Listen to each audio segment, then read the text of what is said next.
क्या आपने कभी सोचा है कि आखिर हमारे शहरों में ट्रैफिक जाम की समस्या इतनी तेजी से क्यों बढ़ रही है? क्यों सड़कों पर वाहनों की संख्या हर साल नई रिकॉर्ड बना रही है? और क्या आसान लोन और ईएमआई की सुविधा ने इस स्थिति को और गंभीर बना दिया है?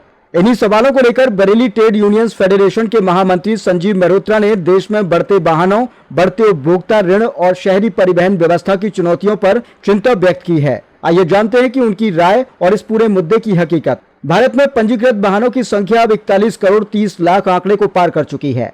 इनमें सबसे बड़ी हिस्सेदारी दुपहिया वाहनों की है, जिनकी संख्या 26 करोड़ से अधिक है। वहीं कार, एसयूवी और 4 पहिया वाहनों की संख्या भी 5 करोड़ से ज्यादा हो चुकी है। पिछले लगभग 2 दशकों में सड़कों पर 32 करोड़ से अधिक नए वाहन जुड़े हैं। यह आंकड़ा देश की आर्थिक प्रगति और बढ़ती क्रिया शक्ति को दर्शाता है, लेकिन इसके साथ कई नई चुनौतियां भी सामने आई हैं।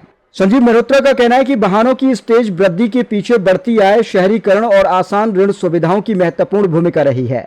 आज नई कारों की बड़ी संख्या बैंक और गैर बैंकिंग वित्तीय संस्थानों से लिए गए ऋण के जरिए खरीदी जा रही है। आसान ईएमआई, लंबी पुनर्भुगतान अवधि और प्रतिस्पर्धा ब्याज दरों ने मध्यम वर्ग के लिए वाहन खरीदना पहले की तुलना में काफी आसान बना दिया है। हालांकि वाहन खरीदने की यह बढ़ती क्षमता अर्थव्यवस्था के लिए सकारात्मक संकेत मानी जा सकती है, लेकिन इसके दूसरे पहलू भी हैं। विशेषज्ञों का मानना है कि देश में चल रहे 4 पहिया वाहनों का बड़ा हिस्सा कभी न कभी वाहन ऋण के माध्यम से खरीदा गया था। इससे साफ होता है कि भारतीय अर्थव्यवस्था में उपभोक्ता ऋण की भूमिका लगातार बढ़ रही है और लोग अपनी आवश्यकताओं की पूर्ति के लिए वित्तीय संस्थानों पर पहले से अधिक निर्भर हो रहे हैं।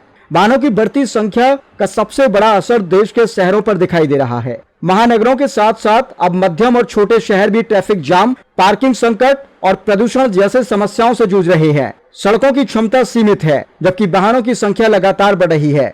नतीजा यह है कि लोगों का यात्रा समय बढ़ चुका है, ईंधन की खपत अधिक हो रही है और पर्यावरण पर भी नकारात्मक प्रभाव पड़ रहा है। संजीव मेहरोत्रा ने कहा कि सड़क सुरक्षा भी एक गंभीर चिंता का विषय बन चुकी है। बढ़ती वाहन संख्या के साथ दुर्घटनाओं का जोखिम भी बढ़ रहा है। ऐसे में केवल सड़कें चौड़ी करने से समस्या का समाधान नहीं होगा, बल्कि सार्वजनिक परिवहन व्यवस्था को मजबूत बनाना भी जरूरी है। उन्होंने बताया कि राष्ट्रीय शहरी परिवहन नीति की समीक्षा के दौरान यह सामने आया कि सार्वजनिक परिवहन और गैर मोटर चालित परिवहन को बढ़ावा देने के लक्ष्य अपेक्षित स्तर तक हासिल नहीं हो सके हैं। कई शहरों में मेट्रो परियोजनाएं शुरू हुई, लेकिन उन्हें शहरों की समग्र परिवहन व्यवस्था और भूमि उपयोग योजनाओं के साथ प्रभावी तरीके से नहीं जोड़ा जा सका। संजीव मल्होत्रा का मानना है कि वर्ष 2026 में नई शहरी परिवहन नीति लागू की जानी चाहिए, जिसमें पार्किंग प्रबंधन, छोटे शहरों की परिवहन जरूरतें, ऐप आधारित परिवहन सेवाएं, ई कॉमर्स, लॉजिस्टिक, शहरी मॉल परिवहन और जलवायु परिवर्तन जैसी चुनौतियों को शामिल किया जाए। इसके साथ ही सार्वजनिक परिवहन को अधिक सुलभ, सस्ता, सुविधाजनक बनाने पर विशेष ध्यान दिया जाना चाहिए।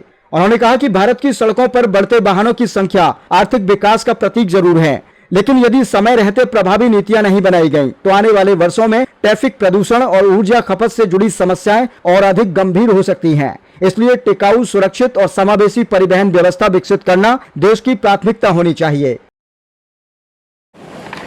Indian school of public policy के अनुसार वर्ष 2006 में भारत में कुल पंजीकृत वाहनों की संख्या लगभग 9 करोड़ थी और अब बढ़कर ये 41 करोड़ हो गई है। यानी पिछले 20 साल में लगभग 32 करोड़ से ज़्यादा वाहन सड़कों पर आए हैं। आर्थिक विकास और बढ़ती आय तथा आसान लोन सुविधाओं का परिणाम कहा जा सकता है कि भारत में तेज़ी से वाहनों की संख्या बढ़ी है। भारत में पर्सनल लोन और व्हीकल लोन आसानी से मुमकिन हो सका है, जिसके फलस्वरूप महानगरों के साथ साथ मीडियम और छोटे शहरों में भी यातायात का दबाव और घरों के आगे लंबी लंबी कतारें देखी जा सकती हैं। ये बढ़ते वाहन अब चुनौती भी बन रहे हैं। वित्तीय संस्थानों के आंकड़े बताते हैं कि कारों की 75% से अधिक सेल लोन के द्वारा हो रही है।